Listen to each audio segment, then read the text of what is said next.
मानवता के हित में भारत दुनिया को कितना कुछ दे सकता है, आज इसका एक बड़ा उदाहरण है विश्व भर में फैला हुआ हमारा योग का ज्ञान। ये बात प्रधानमंत्री नरेंद्र मोदी ने आज इस्कॉन के संस्थापक और 100 से ज्यादा मंदिरों की स्थापना करने वाले श्रील भक्तिवेदांत स्वामी प्रभुपाद जी की 125वीं जयंती के अवसर पर आयोजित कार्यक्रम में कही। प्रधानमंत्री ने समाज में उनके योगदान को भी सराहा।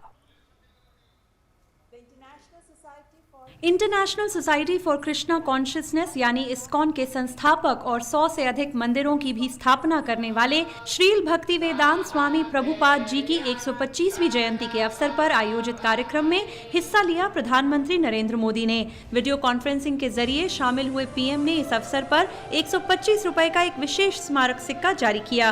पीएम ने इस मौके पर स्वामी प्रभुपाद जी को याद किया और समाज में उनके योगदान को सराहा। हम सब जानते हैं कि प्रभुपाद स्वामी एक अलौकिक कृष्ण भक्त तो थे ही, साथ ही वो एक महान भारत भक्त भी थे।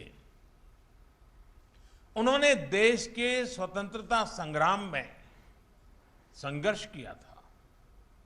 उन्होंने असहयोग आंदोलन के समर्थन में स्कॉटिश कॉलेज से अपना डिप्लोमा तक लेने से मना कर दिया था। पीएम मोदी ने भक्ति काल की सामाजिक क्रांति का उल्लेख किया और कहा कि उस कठिन समय में चैतन्य महाप्रभु जैसे संतों ने हमारे समाज को भक्ति की भावना से बांधा। प्रधानमंत्री ने दुनिया को योग और आयुर्वेद जैसे भारत की देन पर भी बात की। भारत दुनिया को कितना कुछ दे सकता है,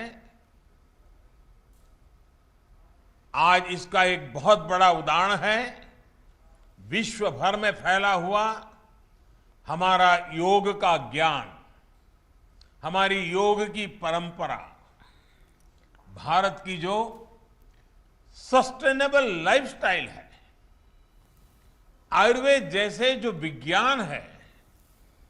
हमारा संकल्प है कि इसका लाभ पूरी दुनिया को मिले। प्रधानमंत्री ने इस्कॉन की सराहना की और कहा कि इस्कॉन ने दुनिया को बताया है कि भारत के लिए आस्था का मतलब है उमंग, उत्साह और उल्लास और मानवता पर विश्वास।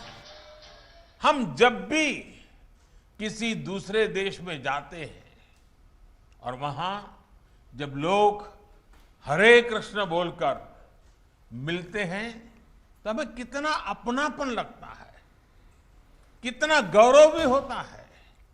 कल्पना करिए, यही अपनापन जब हमें मेक इन इंडिया प्रोडक्ट के लिए मिलेगा तो हमें कैसा लगेगा। इस्कॉन को आमतौर पर हरे कृष्ण आंदोलन के रूप में जाना जाता है। इस्कॉन ने श्रीमद् भगवद गीता और अन्य वैदिक साहित्य का 89 भाषाओं में अनुवाद किया, जो दुनिया भर में वैदिक साहित्य के प्रसार में एक महत्वपूर्ण भूमिका निभा रहा है। Bureau report, DD news.